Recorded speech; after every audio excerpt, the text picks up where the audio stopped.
ವಿದೇಶಗಳ ವಲಸಿಗರಿಗೆ ಅಮೆರಿಕದಲ್ಲಿ ಇರೋಕೆ ಮತ್ತು ಕೆಲಸ ಮಾಡೋಕೆ ಅವಕಾಶ ಕೊಟ್ಟಿರೋದು ಸವಲತ್ತು ಮಾತ್ರ, ಅದೊಂದು ಹಕ್ಕಲ್ಲ ಅಂತ ಹಲವು ಬಾರಿ ಬಹಳಷ್ಟು ನಾಯಕರು ಮತ್ತು ಅಧಿಕಾರಿಗಳು ಎಚ್ಚರಿಕೆ ಕೊಡುತ್ತಲೇ ಇರುತ್ತಾರೆ. ಅಂದರೆ ವಲಸಿಗರು ತಮ್ಮ ಕೆಲಸ ತಾವು ಮಾಡಿಕೊಂಡು ಸೈಲೆಂಟ್ ಆಗಿದ್ರೆ ಗ್ರೀನ್ ಕಾರ್ಡ್ ಸಿಗೋಕೆ ಅಥವಾ ವೀಸಾ ಮುಂದುವರಿಸುವುದು ನಡೆಯುತ್ತೆ.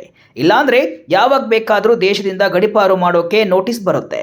ಈಗ ಅಮೆರಿಕದ ವಿರುದ್ಧದ ಎಂಥದ್ದೇ ಚಟುವಟಿಕೆಗಳಲ್ಲಿ ಭಾಗಿಯಾಗಿರೋದು ಗೊತ್ತಾದರೆ ಅಂಥವರಿಗೆ ತೊಂದರೆ ತಪ್ಪಿದ್ದಲ್ಲ. ಇನ್ನು ಸಮುದಾಯ ಸಮಾಜದಲ್ಲಿ ಉತ್ತಮ ರೀತಿಯಲ್ಲಿ ನಡೆದುಕೊಳ್ಳದೆ ಹೋದರೂ ಅಮೆರಿಕದಲ್ಲಿ ಹೆಚ್ಚು ಉಳಿಯೋಕೆ ಆಗಲ್ಲ. ಒಂದು ರೀತಿ ಉಸಿರು ಬಿಗಿ ಹಿಡಿಯುವ ವಾತಾವರಣ ಸೃಷ್ಟಿಯಾಗ್ತಿದೆ. ಈಗ ವಲಸೆ ಮತ್ತು ವೀಸಾಗೆ ಸಂಬಂಧಿಸಿದಂತೆ ಮತ್ತೆ ಯಾವ ನಿಯಮಗಳು ಬಿಗಿಯಾಗ್ತಿವೆ, ಯಾವುದು ಹೊಸದಾಗಿ ಸೇರ್ಪಡೆಯಾಗಿದೆ, ಈ ಎಲ್ಲದರ ಬಗ್ಗೆ ವಿವರ ಇಲ್ಲಿದೆ. ಅಮೆರಿಕ ವಿರೋಧಿಸಿದ್ರೆ ಗೆಟ್ ಔಟ್. ಏನಿದು ಬದಲಾಗುತ್ತಿರುವ ನಿಯಮಗಳು? ಅಮೆರಿಕಕ್ಕೆ ವಲಸೆ ಹೋದವರಿಗೆ ಈಗ ಅಲ್ಲಿಗೆ ಹೋಗಲು ಬಯಸುವವರಿಗೆ ಹೊಸ ಸವಾಲುಗಳು ಎದುರಾಗಿವೆ. ನಿಮ್ಮ ಅಭಿಪ್ರಾಯಗಳು, ಸಾಮಾಜಿಕ ಜಾಲತಾಣದ ಪೋಸ್ಟ್ಗಳು ಹಾಗೂ ನಿಮ್ಮ ಸಾರ್ವಜನಿಕ ನಿಲುವುಗಳು ವೀಸಾ, ಗ್ರೀನ್ ಕಾರ್ಡ್ ಅಥವಾ ಪೌರತ್ವದ ಅರ್ಜಿಯ ಮೇಲೆ ಪರಿಣಾಮ ಬೀರಬಹುದು. ಅಮೆರಿಕದ ಇತ್ತೀಚಿನ ವಲಸೆ ನೀತಿಗಳು ಇದೇ ರೀತಿಯ ಕಠಿಣ ನಿಯಮಗಳನ್ನು ಜಾರಿಗೆ ತರುತ್ತಿವೆ.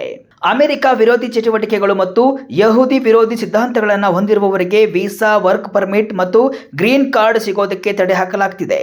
ಇದರಿಂದಾಗಿ ವಲಸಿಗರಿಗೆ ಅಮೆರಿಕದಲ್ಲಿ ವಾಕ್ ಸ್ವಾತಂತ್ರ್ಯದ ಮೇಲೂ ದೊಡ್ಡ ಪರಿಣಾಮ ಬೀರ್ತಾ ಇದೆ, ಹಾಗೆ ಬದುಕಿನ ಮೇಲೂ ಪರಿಣಾಮ ಬೀರ್ತಾ ಇದೆ. United States citizenship and immigration services ಇತ್ತೀಚೆಗೆ ಹೊಸ ಮಾರ್ಗಸೂಚಿಗಳನ್ನು ಹೊರಡಿಸಿದೆ. ಇದರ ಪ್ರಕಾರ ವಲಸೆ ಅಧಿಕಾರಿಗಳು ವೀಸಾ, ಗ್ರೀನ್ ಕಾರ್ಡ್ ಅಥವಾ ವರ್ಕ್ ಪರ್ಮಿಟ್ಗಳ ಅರ್ಜಿಗಳನ್ನು ಪರಿಶೀಲಿಸುವಾಗ ಅಮೆರಿಕ ವಿರೋಧಿ ಮತ್ತು ಯಹೂದಿ ವಿರೋಧಿ ಸಿದ್ಧಾಂತಗಳಿಗೆ ಹೆಚ್ಚಿನ ಪ್ರಾಮುಖ್ಯತೆ ನೀಡಲಿದ್ದಾರೆ. ಇಂತಹ ಅಭಿಪ್ರಾಯಗಳನ್ನು ಹೊಂದಿರುವವರ ಅರ್ಜಿಗಳನ್ನು ತಿರಸ್ಕರಿಸುವ ಸಾಧ್ಯತೆ ಹೆಚ್ಚಿರುತ್ತೆ. ಹಾಗೆ ಉತ್ತಮ ನಡವಳಿಕೆ, ಗುಡ್ ಮಾರಲ್ ಕ್ಯಾರೆಕ್ಟರ್ ಇರಬೇಕು ಅನ್ನೋದು ಗಂಭೀರವಾಗಿ ಪರಿಗಣಿಸುವುದಾಗಿ ಇತ್ತೀಚೆಗಷ್ಟೇ ವಲಸೆ ಇಲಾಖೆಯು ತಿಳಿಸಿದೆ.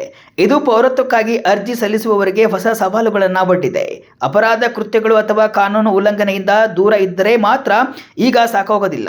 ಸಾರ್ವಜನಿಕ ಬದುಕಿನಲ್ಲೂ ಸಕ್ರಿಯರಾಗಿರಬೇಕು, ಒಳ್ಳೆಯ ನಡತೆಯನ್ನ ಪ್ರದರ್ಶಿಸಬೇಕು ಹಾಗೂ ಸಮಾಜ ಸೇವೆಯ ಕೆಲಸಗಳಲ್ಲಿ ತೊಡಗಿಸಿಕೊಳ್ಳಬೇಕಾಗುತ್ತೆ. ವಲಸಿಗರಿಗಿಲ್ಲ ವಾಕ್ ಸ್ವಾತಂತ್ರ್ಯದ ಸಂಪೂರ್ಣ ಹಕ್ಕು. ಅಮೆರಿಕದ ಸಂವಿಧಾನದ ಮೊದಲ ತಿದ್ದುಪಡಿಯು ಅಲ್ಲಿನ ನಾಗರಿಕರಿಗೆ ವಾಕ್ ಸ್ವಾತಂತ್ರ್ಯವನ್ನ ಖಾತರಿಪಡಿಸುತ್ತೆ. ಆದರೆ ಈ ರಕ್ಷಣೆ ವಲಸಿಗರಿಗೆ ಪೂರ್ಣ ಪ್ರಮಾಣದಲ್ಲಿ ಲಭ್ಯವಿಲ್ಲ ಅನ್ನೋದು ಈಗ ಸ್ಪಷ್ಟವಾಗ್ತಿದೆ.